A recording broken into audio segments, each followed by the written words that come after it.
السلام علیکم دوستو، کیسے ہیں آپ سب؟ میں زبینہ فیاض ایک بار پھر آپ کے ساتھ۔ تو چلیے سنیے چڑیا کی نصیحتیں۔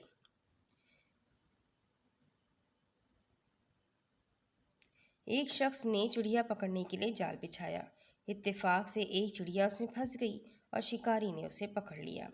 چڑیا نے اس سے کہا، اے انسان، تم نے کئی ہرن، بکرے اور مرغ وغیرہ کھائے ہیں۔ ان چیزوں کے مقابلے میں میری کیا حیثیت ہے؟ ذرا سا گوشت میرے جسم میں ہے، اس سے تمہارا کیا بنے گا؟ تمہارا تو پیٹ بھی نہیں بھرے گا۔ لیکن اگر تم مجھے آزاد کر دو تو میں تمہیں 3 نصیحتیں کروں گی جن پر عمل کرنا تمہارے لیے بہت مفید ہوگا۔ ان میں سے ایک نصیحت تو میں ابھی کروں گی، جبکہ دوسری اس وقت جب تم مجھے چھوڑ دو گے اور میں دیوار پر جا بیٹھوں گی۔ اس کے بعد تیسری اور آخری نصیحت اس وقت کروں گی جب دیوار سے اڑ کر سامنے درخت کی شاخ پر جا بیٹھوں گی۔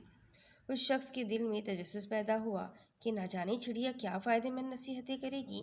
اس نے چڑیا کی بات مانتے ہوئے اس سے کہا، تم مجھے پہلی نصیحت کرو، پھر میں تمہیں چھوڑ دوں گا۔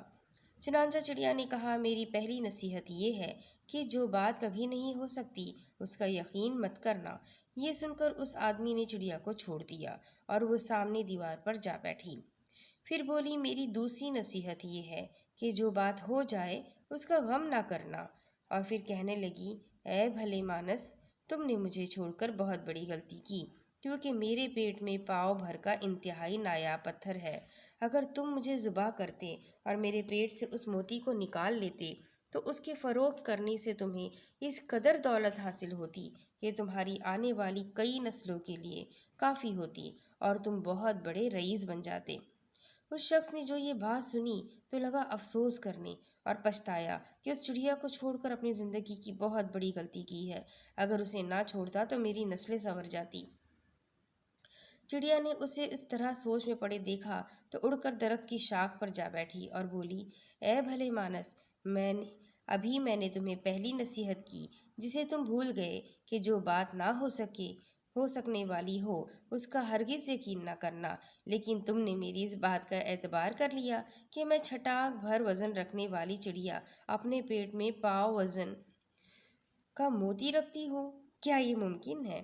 میں نے تمہیں دوسری نصیحت یہ کی تھی کہ جو بات ہو جائے اس کا غم نہ کرنا، مگر تم نے دوسری نصیحت کا بھی کوئی اثر نہ لیا اور غم و افسوس میں مبتلا ہو گئے کہ خواہ مخواہ مجھے جانے دیا۔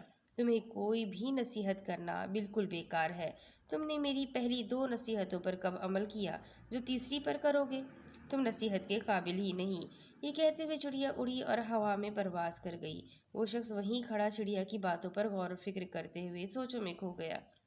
وہ لوگ خوش نصیب ہوتے ہیں جنہیں کوئی نصیحت کرنے والا ہو۔ ہم اکثر خود کو عقل کامل سمجھتے ہوئے اپنے مخلص ساتھیوں اور بزرگوں کی نصیحتوں پر کان نہیں دھرتے اور اس میں نقصان ہمارا ہی ہوتا ہے۔ یہ نصیحتیں صرف کہنے کی باتیں نہیں ہوتی کہ کسی نے کہہ دیا اور ہم نے سن لیا، بلکہ دانائی اور دوسروں سے تجربات سے حاصل ہونے والے انمول اثاثے ہیں جو یقیناً ہمارے لیے مشعل راہ ثابت ہوتے ہیں۔ اگر ہم ان نصیحتوں پر عمل کریں تو اپنے بڑوں کی نصیحتوں کو ضرور دھیان سے سنا کرے اور ان پر عمل کرا کرے، تاکہ وہ آپ کی زندگی میں آپ کے بہت زیادہ کام آئے گی اور آپ کو بہت فائدہ ملے گا۔ انشاءاللہ ایک اور کہانی کے ساتھ بہت جلد پھر ملوں گی، تب تک کے لیے اللہ حافظ۔